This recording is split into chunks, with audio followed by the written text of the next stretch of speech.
그리스 철학자 탈레스라는 사람이 자신의 제자에게 하루는 이런 질문을 합니다. 제자들이 한 제자가 탈레스에게 이런 질문을 합니다. 스승님, 세상에서 가장 어려운 것이 무엇입니까? 이렇게 묻습니다. 그랬더니만 이 탈레스가 이야기를 합니다. 자신을 아는 것이다. 이렇게 이야기합니다. 세상에서 제일 어려운 게 뭐라고요? 자신을 아는 것. 그러다 제자가 또 다시 이렇게 질문합니다. 스승님, 그렇다면 이 세상에서 제일 쉬운 게 뭡니까? 이렇게 질문을 했습니다. 여러분 생각에 이 세상에서 가장 쉬운 게 뭡니까? 뭐라고 생각하십니까? 하면 이 탈레스라는 이 사람이 이 제자의 질문에 뭐라고 대답했을까요?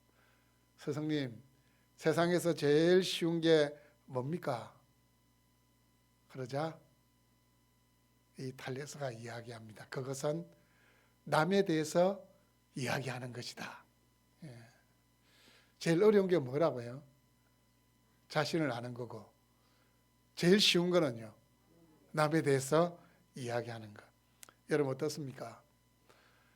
여러분 자신을 잘 아십니까? 여러분 자신을 잘 압니까? 다른 사람의 모습을 이렇게 보고 판단하고 이러쿵저러쿵 말하기에 앞서서 나는 어떻는가? 이런 생각을 먼저 가져야 됩니다.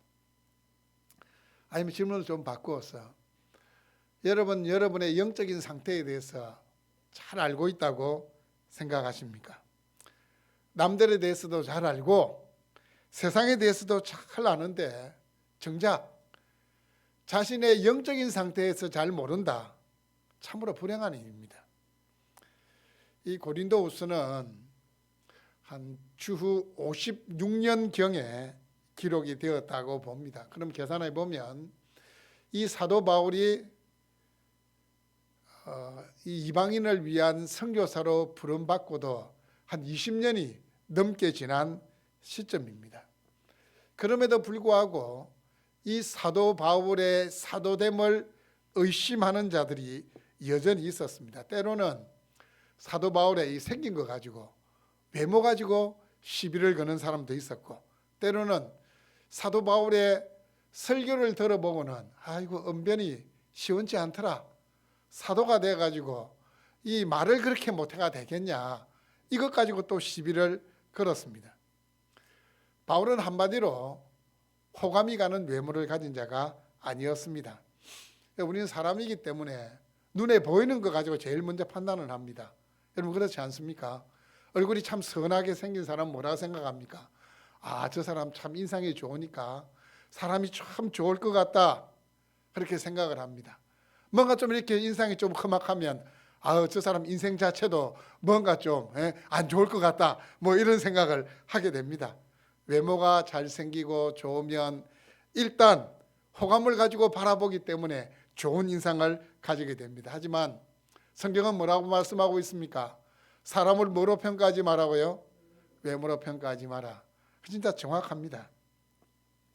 고린도후서 10장 10절을 보면 당시 사람들이 바울에 대해서 어떻게 평가하고 있는가를 이렇게 말씀하고 있습니다. 그들의 말이 그의 편지들은 무게가 있고 힘이 있으나 그가 몸으로 대할 때는 약하고 그 말도 시원치 않다 하니, 뭐라고요? 이 글로 적은 걸 보면 이 사람의 필력이 진짜 대단하다. 이 사람은 정말 외모로 있었어도, 정말 그 외모에 있었어도 영성이라 할지 아니면 다른 사람들을 지배할 수 있는 뭔가 카리스마를 가지고 있을 것이다, 이렇게 생각을 했는데 직접 대면해서 이 설교를 들어보니까 이 글하고 완전히 딴판인 거예요. 생긴 것도 그렇고 말하는 것도 힘이 없고 이 사람이 왜 이렇지, 이런 생각을 하게 되는 겁니다. 바울은 자신을 시험하는 자들을 향하여서 이렇게 이야기합니다. 그게 이제 고린도후서 13장 5절 말씀입니다.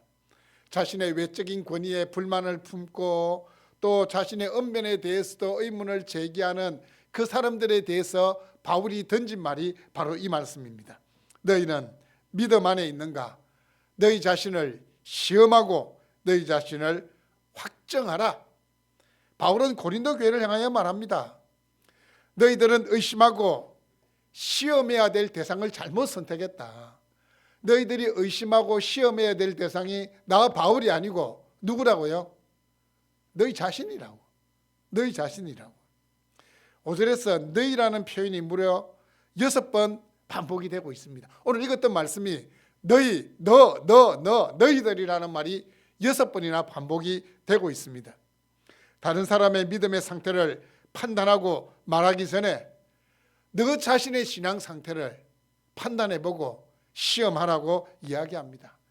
그래서 소크라테스도 오죽했으면 뭐라고 이야기했습니까? 소크라테스가 남 유명한 말이 뭡니까? 너 자신을 알라.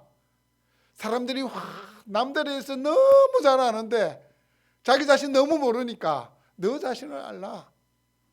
오늘 이 말씀도, 이 사도 바울이 했던 이 말씀도 너 자신의 영적인 상태를 알라, 이렇게 말씀을 하고 있는 겁니다. 너희는 믿음 안에 있는가? 여러분, 믿음 안에 있습니까? 예, 믿음 안에 있다는 것이 무엇인지 여러 가지로 대답할 수 있습니다. 오늘 본문에서 믿음 안에 있는가라는 표현이 무엇을 염두에 두고 있는지 이 본문에 보면 언급이 되어 있습니다. 예수 그리스도께서 너희 안에 계신 줄을 너희가 스스로 알지 못하느냐? 여러분, 믿음이 있다는 것의 다른 표현은 그리스도 안에 있다는 겁니다. 뭐라고요? 믿음이 있다는 것은 누구 안에 있다고요? 예수님 안에 있다는 겁니다. 내가 예수님 안에 있는 것이 믿음 안에 있는 겁니다. 예수 그리스도께서 너희 안에 계신다. 이 말이 무슨 말인가 하면 예수 그리스도께서 하나님의 아들 되심을 믿는 자들의 마음에는 누가 계신다고요? 성령으로 우리 주님이 함께 하신다는 말씀입니다. 갈라디아서 2장 20절은 말씀합니다. 내가 그리스도와 함께 십자가에 못 박혔나니 그런즉 이제는 내가 사는 것이 아니요 오직 내 안에 그리스도께서 사시는 것이다. 이제 내가 육체 가운데 사는 것은 나를 사랑하사 나를 위하여 자기 몸을 버리신 하나님의 아들을 믿는 믿음 안에서 사는 것이라. 믿음 안에서 사는 것이라.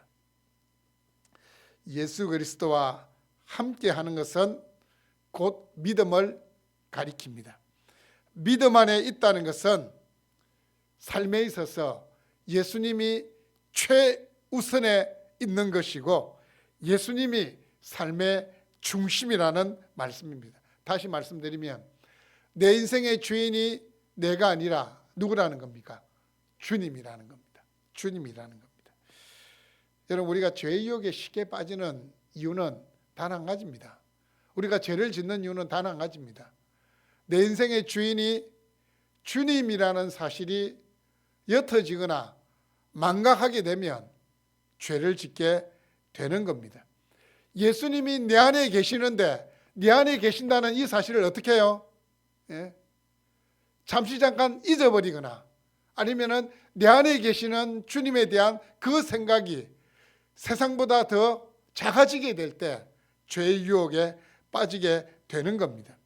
뿐만 아니고 이 새 속에 굳은 살이 박히면은 이 영적으로 둔감해지게 됩니다. 죄를 죄로 여기지도 않고 죄 가운데 있음에도 깨닫지를 못하는 겁니다. 지금 죄 가운데 있음에도 깨닫지를 못한다는 겁니다. 믿음 안에 있는가?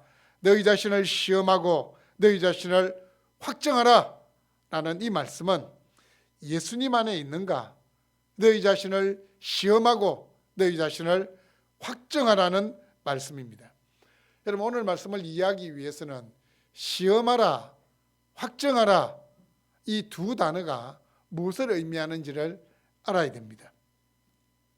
시험하라 라는 이 말은 자신이 어떻게 그리스도인이 되었으며 그로 말미암아 어떤 삶의 변화를 경험했는지를 살펴보라는 겁니다. 다시 말씀드리면 내가 예수 믿고 내 안에 어떤 변화가 있었나 그걸 한번 살펴보는 것이 뭐라고요? 시험하라는 겁니다. 시험하라. 테스트해보라는 겁니다. 테스트해보라는 겁니다. 한 번으로 그치지 말고 계속해서 반복적으로 살피라는 겁니다. 한 번 내 안에 예수 믿고 어떤 삶의 변화가 있었느냐 한 번으로 살피는 것이 아니고 계속해서 반복적으로 살피고 또 살펴야 된다는 말씀입니다. 자신의 행동이 예수님 안에 있는 사람이 할 수 있는 행동인지 아니면 여전히 예수님을 모를 때 세상에 있을 때 하던 그 모습 그대로가 내 삶에서 나타나고 있는지 정확하게 살펴보라는 겁니다. 어떻습니까, 여러분? 여러분의 삶에는 예수님 향기가 납니까? 예수 향기 납니까? 여러분의 생각과 말, 행동은 예수님께 속한 사람다운 모습입니까? 내가 참으로 신앙이 있는 사람인지 아니면 그저 이름뿐인 그리스도인인지를 점검해야 합니다. 신앙은 그 열매에 의해서 겉으로 표면화가 되기 때문입니다. 참된 신앙이라고 할지라도 종종 자신의 영적인 상태에 대해서 의심해 봐야 됩니다. 계속해서 자신의 상태에 대해서 의심해 봐야 된다는 겁니다. 타인을 향한 잣대로 자신의 믿음을 달아봐야 됩니다. 한때 내로남불이라는 말이 아주 유행을 했습니다. 내로남불. 내가 하면 로맨스고 남이 하면 뭐라고요? 불륜이라고. 그게 뭡니까?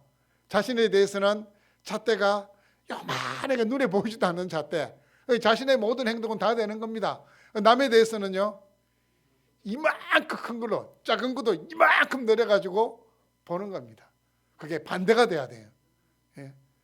내 허물을 볼 때는 작은 것도 현미경으로 보듯이 이만큼으로 볼 수 있어야 되고, 예. 다른 사람에게 대해서는 저 멀리에서 보는 것처럼 이만큼 볼 수 있어야 됩니다. 예. 남에게 엄격하면 자신에게는 더 엄격해야 됩니다. 확증하라. 확증하라. 말 그대로 하면 시험해가지고 테스트해가지고 인정한다는 뜻입니다. 이 확증하라라는 이 단어는 예수 믿고 살아가는 사람들의 삶에는 시험이 있고 고난이 있고 어려움이 있다는 것을 전제로 하고 있는 단어가 확증하라입니다. 확증하라. 시험을 통해서 어떤 사실이 검토되고 입증된 것이 확증하는 겁니다. 확증하는 것. 이 확증하라는 이 단어는 이 금을 세공하는 사람이 이 금에 이렇게 보면 불순물이 있잖아요. 이 돌덩이에 있는 이 금을 가려낸 데에도 여전히 불순물이 있습니다. 24K라는 것은 금 중에서도 뭐예요? 금 중에서도 제일 순도가 높은 겁니다. 24K 금을 얻기 위해서는 계속해서 용광로에 넣어서 불순물을 제거해야 됩니다. 금덩어리를 용광로에 넣어서 불순물을 제공하는 그 일련의 과정들을 말하는 것이 확증한다는 겁니다. 확증한다. 내 모습을 계속해서 달아보고 정지하고 정지하는 것이 확증하라입니다. 확증하라. 이 확증하라는 시험하라는 이 말과 짝을 이루어서 고난과 핍박과 유혹 앞에서 드러난 믿음이 진짜 믿음이라는 겁니다. 혹독한 시련 앞에서 믿음의 정결을 지킴으로 자신의 가진 믿음이 진짜 믿음이라는 것을 드러내는 것이 확증하라입니다. 확증하라. 여러분의 믿음은 확증받은 믿음입니까? 여러분의 믿음은 시험을 통해서 인정받은 믿음입니까? 여러분 아이들을 키울 때 혹시 수영장에 아이들을 한번 데려가 본 적이 있습니까? 한 6살, 7살 이렇게 되면 수영장에 데려가면 아이가 한 요것만큼 오는 유아풀에 들어가 가지고 엄마 아빠 보세요 나 수영 잘해요 하면서 막 이렇게 수영하는 흉내를 막 냅니다. 흉내를 내는데 그거 지금 어떻게 하고 있는 겁니까? 한쪽 발은 이게 풀에 발을 땅에 딛고 막 이렇게 수영하는 흉내를 내는데 그게 진짜 수영입니까, 여러분? 예? 진짜 수영이 아닙니다. 어색한 자세로 막 흉내를 내고 있지만 실상은 한 발로 이렇게 걸어가고 있는 겁니다. 마찬가지입니다. 세상 가운데서 그리스도인이라는 그 이름만 내걸고 살아가는 자들이 한 발로 땅에 발을 딛고 수영하는 응거주춤한 아이들의 모습과 같다는 겁니다. 마치 자기가 믿음이 있는 것처럼 보여주기를 원하는 그 모습일 수 있다는 겁니다. 믿음이 있는 것처럼, 아니 믿음이 아주 좋은 것처럼 말하고 행동합니다. 하지만 여러분 어떻습니까? 인생의 장애물을 만나면 그 믿음이 여지없이 드러나고 맙니다. 인생의 장애물을 만났을 때에 그 인생이 어떤 믿음을 가졌는가 판가름 나게 된다는 겁니다. 바울은 자신의 사도성을 끊임없이 의심하고 판단하는 자들을 향하여 이야기합니다. 너희가 믿음이 있다고 하는데 그 믿음이 고난과 핍박과 세상의 유혹 앞에서도 입증된 믿음이냐? 결코 타협하거나 비굴해지거나 나약해지지 않는 순금과도 같은 진짜 믿음을 소유하고 있느냐? 이렇게 질문을 던지고 있습니다. 여러분이 믿음이 있는 사람인지 아닌 사람인지를 어떻게 알 수 있습니까? 첫 번째는 인생의 장애물을 만났을 때 어떻게 행동하는지를 보면 알 수 있습니다. 시편 46편 1절 말씀을 보시면 하나님은 우리의 피난처시요 힘이시니 환난 중에 만날 큰 도움이시라. 이 말씀을 보면 우리가 인생의 장애물 만났을 때에 어떻게 행동하는지를 해야 될지를 보여줍니다. 하나님만이 우리의 피난처가 되시고 하나님만이 우리의 유일한 도움이 되신다고 말씀하십니다. 그러면 믿음의 사람이 인생의 장애물을 만났을 때에 누구에게 달려가야 되겠습니까? 하나님께로 달려가야 됩니다. 잠언 18장 10절 말씀을 보시면 여호와의 이름은 견고한 망대라. 의인은 그리로 달려가서 안전함을 얻느니라. 여호와 이름이 뭐라고요? 견고한 망대라. 견고한 망대라. 하나님 앞에 엎드려서 도움을 구하는 것이 가장 지혜로운 방법이라고 말씀하십니다. 왜냐하면 여호와 이름은 적군이 결코 무너뜨릴 수 없는 견고한 망대가 되시기 때문입니다. 여호와 이름을 대적할 수 있는 것, 이 세상에는 아무것도 없습니다. 여러분, 장애물을 극복하기 위해서 세상적인 수단과 방법을 강구하지 마시기를 바랍니다. 안전함은 여호와의 이름에 있습니다. 여호와의 이름은 견고한 망대라. 여러분, 인생의 문제를 해결하기 위하여 제일 먼저 어떻게 하셨습니까? 여호와의 이름은 견고한 망대라. 의인은 그리로 피하여 안전함을 얻느니라 라고 말씀하고 있습니다. 인생의 장애물을 만났을 때에 여러분의 입에서 제일 먼저 나와야 될 말, 주여라는 말, 여러분의 머리에 제일 먼저 떠올라야 될 그 이름, 하나님이라는 이름이라는 사실을 꼭 기억할 수 있기를 바랍니다.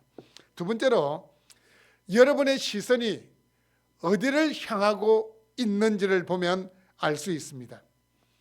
여러분, 출애굽했을 때의 백성들의 모습을 한번 상기해 보십시오. 홍해를 육지같이 건너게 하신 보호자 하나님을 그들은 경험했습니다. 만나와 메추라기로 먹이시는 공급자 하나님을 경험했습니다. 구름 기둥과 불 기둥으로 인도하시는 인도자 하나님을 경험했습니다. 하지만 그들의 시선은 누구를 향해 있었습니까? 어디를 향해 있었습니까? 늘 광야를 향해 있었습니다. 물도 없고 풀도 없고 황량함만 있는 그 광야를 바라보는 겁니다. 그 광야를 바라보니까 불평이 나옵니다. 걱정과 염려가 떠나지를 않습니다.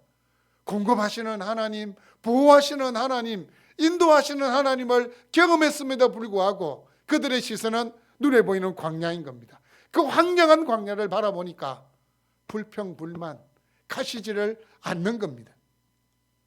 믿음 없는 사람들은 세상만 보고 살아갑니다. 세상의 변화에 대해서 민감합니다.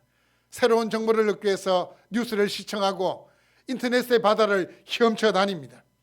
어떻게 하면 좀 더 나은 생활을 할 수 있을까를 생각하기 때문에 그들의 눈에는 늘 세상만 바라보이는 겁니다. 성경은 보지를 않습니다. TV 앞에 앉으면 1시간 눈 깜짝할 사이에 지나가지만 기도하는 시간은 정작 하루 24시간 중에 10분도 되지 않습니다. 그러니까 영적인 만족이 없는 겁니다. 평안이 없는 겁니다. 불안과 염려가 떠나가지를 않는 겁니다. 여러분, 강하고 크신 발로 험악한 세상 속에서 우리를 붙들고 계시는 그 하나님께 시선을 고정하십시오. 실직을 당하고 사업이 부도 직전까지 내몰리고 뜻하지 않는 사고로 인하여서 많은 돈이 들어가게 되는 일이 생길지라도 우리의 필요를 채워주셨던 그 공급자 하나님을 생각하십시오. 험악한 세상, 혼란한 세상 속에서 어떻게 해야 될지 몰라 고민하고 방황할 때도 있지만 지금까지 우리의 삶을 인도해 주신 인도자 하나님께 시선을 고정하십시오. 여러분, 그 하나님께 시선을 고정하고 살아가지 않겠습니까? 믿음의 사람은 비록 이 세상에 발을 딛고 살아가고 있지만 그 시선은 하늘을 향해 있습니다. 하나님께 향해 있습니다. 광야길을 걸어갔던 이스라엘 백성들처럼 광야에만 시선을 고정하지 마시고 눈을 들어 하나님을 바라보십시오. 나의 영혼아, 잠잠히 하나님만 바라라. 무릇 나의 소망이 그로부터 나오는도다. 우리의 소망이 하나님께 있습니다. 셋째, 돈을 어떻게 사용하는지를 보면 그가 믿음 있는 사람인지 믿음 없는 사람인지를 알 수 있습니다. 디모데후서 3장 2절 말씀해 보시면 말세의 특징을 이렇게 말씀하고 있습니다. 사람들이 자기를 사랑하며 또 뭘 사랑할까요? 돈을 사랑하며. 말세의 특징, 지금 우리가 살아가고 있는 이 시대의 특징 가운데 하나가 자기를 끔찍하게 사랑하는 것. 저도 거기서 예의일 수가 없습니다. 자기를 끔찍하게 사랑하는 것. 또 하나, 돈을 그토록 사랑합니다. 여러분 한 달 지출 가운데에 돈이 가장 많이 들어가는 곳이 어떤 곳입니까? 그걸 보면 알 수 있습니다. 어떤 이렇게 식욕이 좋은 사람들은 먹는데 돈이 많이 들어간다 이렇게 이야기도 할 수 있습니다. 여러분 집에 가서 한번 꼼꼼하게 한번 기록을 한번 해보십시오. 나의 수입 중에서 돈이 가장 많이 들어가는 것이 어디인가?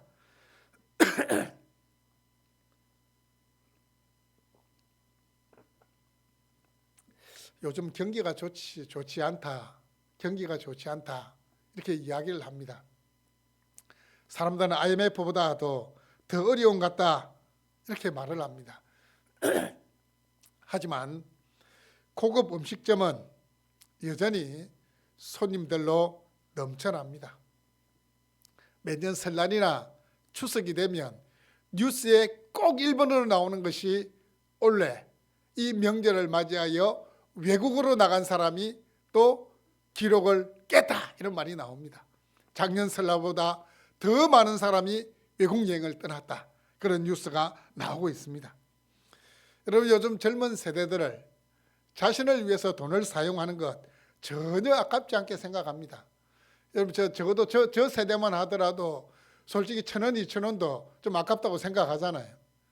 그런데 요즘 20대들, 30대들 그 돈 아깝다고 생각하지 않습니다. 여러분 카카오톡 이렇게 이모티콘 있잖아요.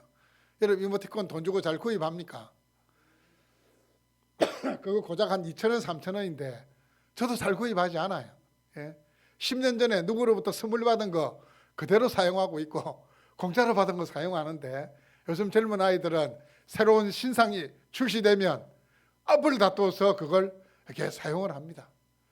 저는 핸드폰을 스마트폰을 사용한 지 지금 수십 년이 되어도 저는 컬러링 사용하지를 않습니다. 그냥 공짜로 서비스해 주는 것만 사용하지 돈 들어가는 것을 사용하지 않습니다. 여러분 머리 손질할 때 한번 생각해 보십시오. 남자들은 머리 깎을 때 10,000원, 15,000원 이렇게 하면 머리를 깎을 수가 있습니다. 그런데 제가 너무 놀란 게 있습니다. 이 남자들 전용으로 머리를 깎아주는 바버샵이라는 곳이 있는데 그곳에 이렇게 제가 한번 검색을 해보니까 머리 깎는 비용이 3만 원이 넘어요. 3만 원이 넘어. 머리 깎는 비용이 3만 원이 넘는 거예요. 근데 여자들은 머리 깎는 비용이 얼마나 될까? 이렇게 한번 알아보니까 파마해야 되죠. 염색해야 되죠. 또 이렇게 머리 헤어가 좀 이렇게 스타일 좀 이렇게 건강적으로 영양 상태가 좀 부족하다고 또 케어를 받아야 되죠. 이러면 얼마 들어가겠습니까? 미장원에 한번 가면 10만 원, 15만 원 이렇게 들어갑니다. 그게 기본입니다. 몇 년 전 어느 권사님의 가정을 신방했을 때에 들은 이야기가 생각납니다. 60년대, 70년대까지만 해도 진짜 가난했던 시절입니다. 가끔씩은 쌀이 다 떨어져 가지고, 근데 쌀은 우리가 사는데도 산다 안 그러대요. 뭐라 그럽니까? 쌀을 판다. 왜 판다고 하는지 모르겠어요. 저는 판다는 말을 잘 안 해서 쌀 사야지 이렇게 이야기하는데 옛날 사람들은 꼭 쌀을 팔아가 와야 되는데 그렇게 이야기를 하더라고요. 어쨌든 쌀독에 쌀이 다 떨어져 가지고 이렇게 아이들을 끼니를 먹일 게 없는데 주일날 성미로 교회에 가져갈 거 구분해 놓은 것 절대로 손을 대지 않았다. 그렇게 이야기를 해요. 정말 돈이 없어 가지고 아이들 이렇게 학교 이렇게 준비물 가져가야 될 돈이 없음에도 불구하고 하나님께 드릴 헌금을 구분해 놓은 것 절대로 손을 대지 않았다. 그런 간증을 하는 것을 들은 적이 있습니다. 여러분, 그걸 구시대 산물로 여기서는 안 됩니다. 하나님은 그 마음을 보시는 겁니다. 그 중심을 보시는 겁니다. 성경은 말씀합니다. 오직 너희를 위하여 보물을 하늘에 쌓아두라. 거기는 좀이나 동록이 해하지 못하며 도둑이 구멍을 뚫지도 못하고 도둑질도 못하느니라. 여러분, 돈이라는 것은 사랑의 대상이 아니라 뭡니까? 관리의 대상입니다. 하나님 우리에게 돈을 사랑하라고 주신 것이 아닙니다. 관리하라고 주신 겁니다. 돈을 어떻게 사용하는 것이 믿음 안에 살아가는 자들의 바람직한 모습일까요? 돈을 사용하는 그 목록을 한번 적어 보십시오. 나 말고 이웃을 위해서 아니면 하나님을 위해서 그 돈이 어떻게 사용되고 있는지를 한번 체크해 보시기를 바랍니다. 돈을 어떻게 사용하는지를 보면 믿음이 보입니다. 여러분, 여러분의 믿음은 인생의 창의물 앞에서도 꿋꿋하게 신앙의 지조를 지킨 진짜 믿음입니까? 여러분의 믿음은 여러분의 시선이 세상이 아니라 하나님을 향하는 것으로 증명된 믿음입니까? 여러분의 믿음은 보물을 하늘에 쌓아두는 일에도 관심을 가지는 행동하는 믿음입니까? 여러분, 믿음 안에 있습니까? 여러분이 있는 그 믿음을 행동하는 믿음으로, 증명된 믿음으로 장애물을 꿋꿋이 딛고 일어서는 진짜 믿음으로 증명해 보일 수 있기를 바랍니다. 왜냐하면 우리는 새로운 인류, 새로운 사람, 새로운 피조물이기 때문입니다. 이 세상에 그 어떤 시대에도 없었던 예수 그리스도로 말미암아 새롭게 태어난 새로운 피조물들이기 때문입니다. 고린도서 5장 17절은 말씀합니다. 그런즉 누구든지 그리스도 안에 있으면 새로운 피조물이라. 이전 것은 지나갔으니 보라 새 것이 되었도다. 새 사람, 믿음 안에 있는 여러분을 통해서 이 땅은 더 아름다워질 것을 믿습니다. 진짜 믿음, 행동하는 믿음, 증명된 믿음으로 한 주간을 살면서 세상을 변화시키고 영향력을 주고 감동을 줄 수 있는 여러분 될 수 있기를 주님의 이름으로 축복합니다. 아멘.